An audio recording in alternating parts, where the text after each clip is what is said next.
Hello, friends. Welcome to this edition of Multiverse. Today is September 23rd, and we are going to discuss about what type of life forms that we can expect when we explore out from our Earth. And there are a lot of new candidates, new studies that have come that are bringing the new life form or new type of alien life forms to light. Let us discuss this aspect and find out more. Friends, we are live, and if you have any comments, any suggestions, you can use the chat function and submit your comments and suggestion. So today is a very important discussion, which is about how do we perceive aliens whenever we find life, and can we and where to look for. I mean, right now we are looking at habitable zones based on our understanding of Earth, because we feel that if Earth has so much life on itself, then it has certain characteristics which support life. So hence, if planet like Earth can have life, that means we should look for planet like Earth. And we have, based on this understanding, we also feel that the Earth exists in an area which has the right conditions for liquid water to exist. I mean, if you we can see water, so much of water on Earth everywhere, in oceans and in rivers, and also frozen ice on the poles, and also higher up in the mountains. So we believe that the life to evolve and flourish and basically become intelligent, these are the conditions which are Earth, very similar Earth-like conditions are required. But you know, when we look around, we don't see Earth-like planets in our universe. What we see is that there are icy moons within our solar system, which also are capable of having life. Because now this icy moon of Jupiter, which is called Enceladus, has a ice covered surface, but underneath it has a lot of heat, and the heat is not generated because of the star, which is sun in this case, and heat is generated because of the tidal interaction between Jupiter and the moon. And because of that, the internal structure of this body generates heat, and there may be thermal vents which actually liquefy the water.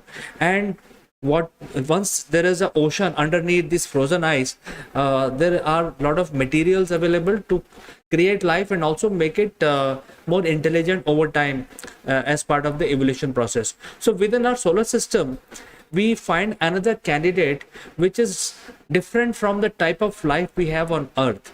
So what does this prove? This proves that maybe our parameter of locating life within the universe is flawed.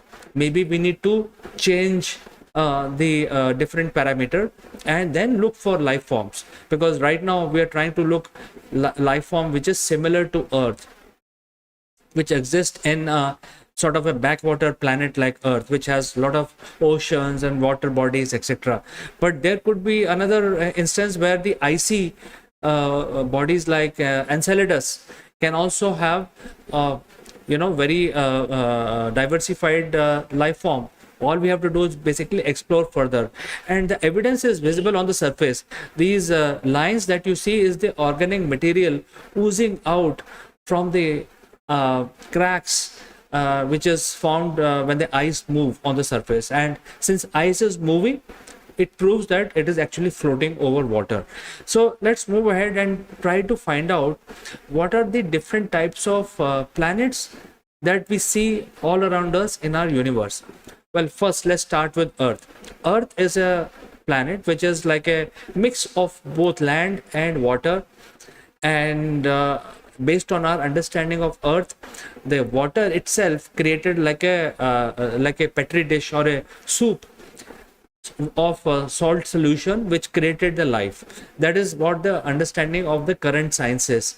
So we believe that water is essential for generation of any life, and then we also need land for intelligence to emerge, because if if you look at sharks, they have already reached to the maximum level of evolution in their surroundings, and they have not evolved for last 15 million years. That means they have reached to the apex position based on the surroundings, and whatever is required to survive in their surrounding, they have reached to the perfection in that.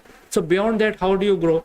So we know that even on earth, animals like shark do not evolve, or have not evolved for a very long time, unless some situation changes. Look at dolphin. Dolphin is also considered a very intelligent animal, but do they make tools? Do they light a fire? No.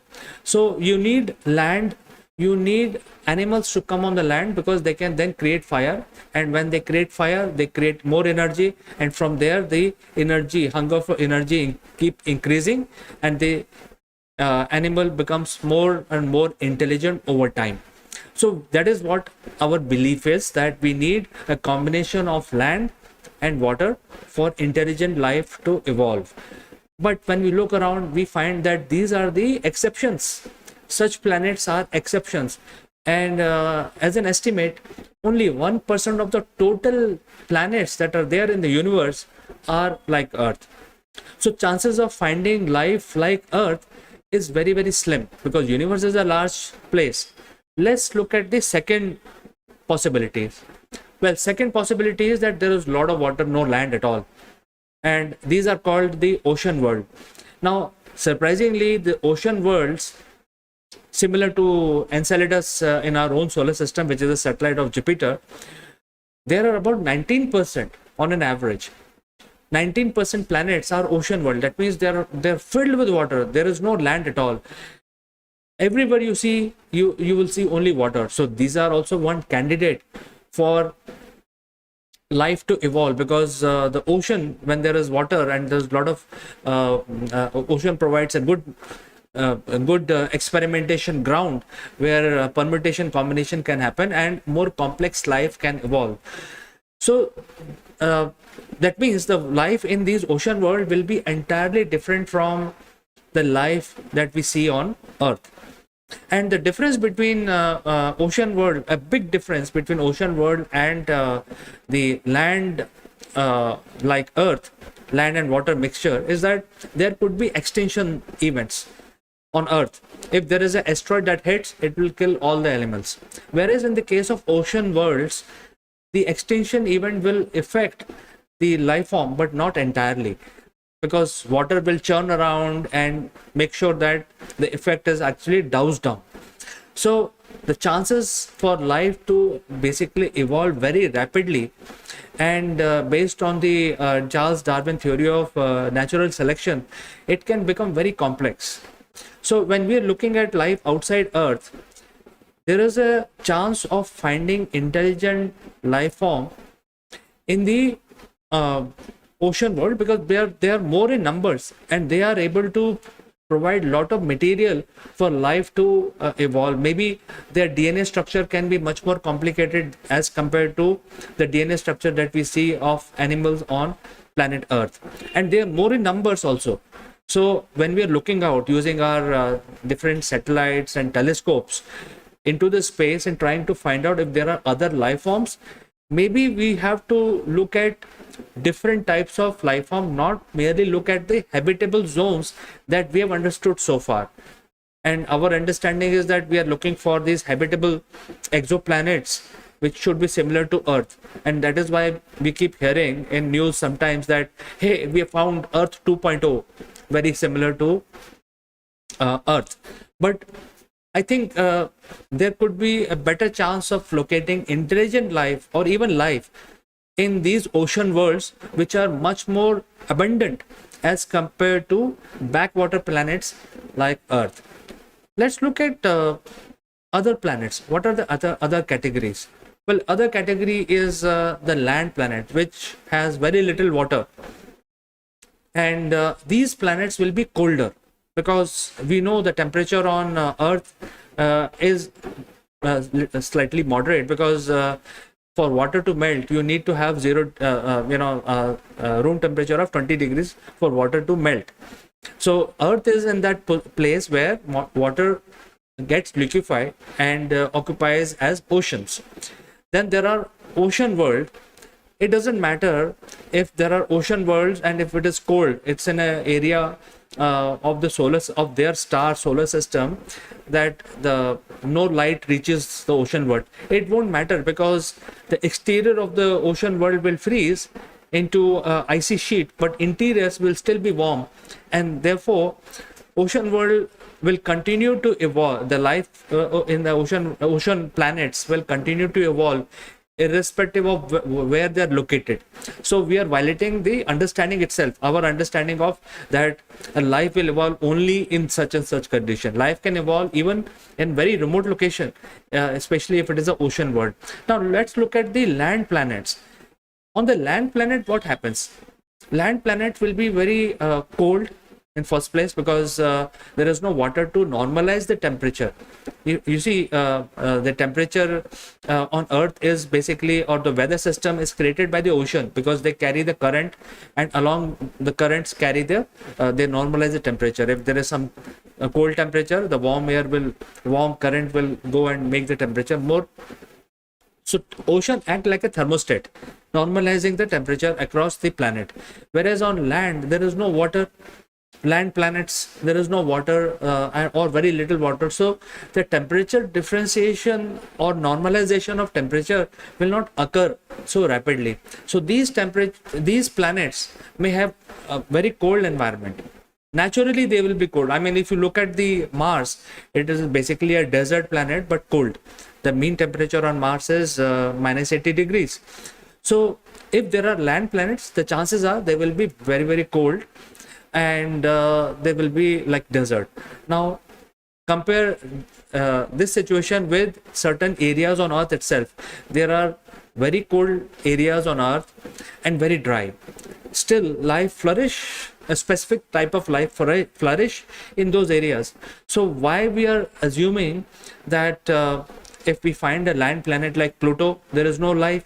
There could be life there. There could also be intelligent life on those planets, and because they are living on the land, they can light a fire, they can build their machinery, they can do all that.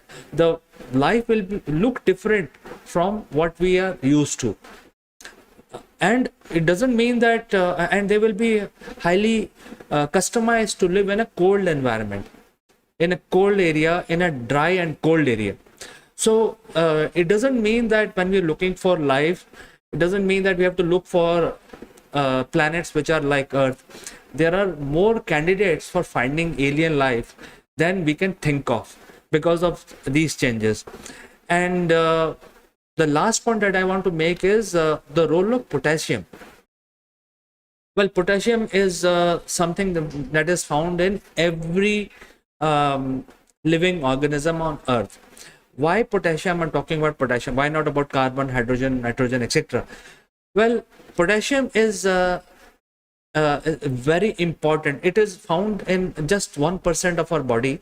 1% potassium is found in body, but they are found in every life form.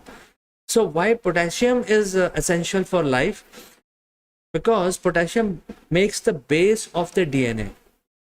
On the base of the DNA, everything else comes and builds the entire structure of the DNA and also the RNA. So and potassium also plays a major role in sending the neural signals. So if there is a brain in a living organism, the communication between brain and the rest of the body will be taken care by potassium. So if potassium is not there, you will not be able to communicate the neural impulses between your brain and rest of the body.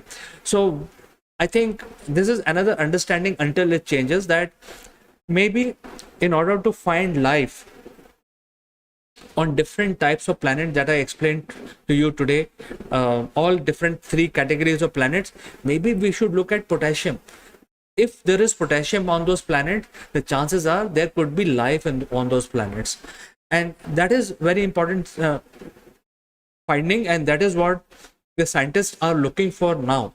They are looking for traces of potassium on different planets. If there is potassium found on any planet, then there is a chance of finding life. And whether that life is intelligent, that will come later.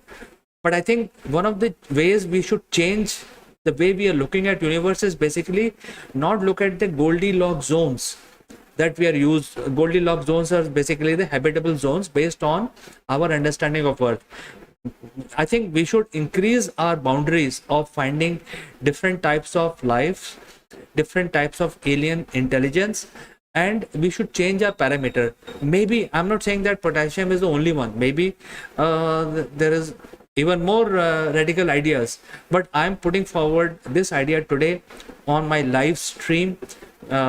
And this is something which scientists also changing now when they're looking at different planets, because right now we have identified nearly 5,000 exoplanets, and different studies are being done using different types of telescopes which are examining them.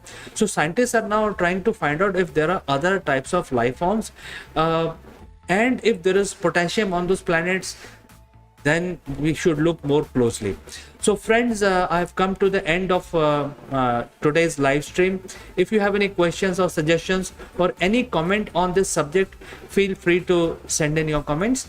I will catch you on Monday next week with more interesting subjects or more interesting information that has happened in this space-time nearby. Until then, you have a nice weekend, take care, and bye-bye for today.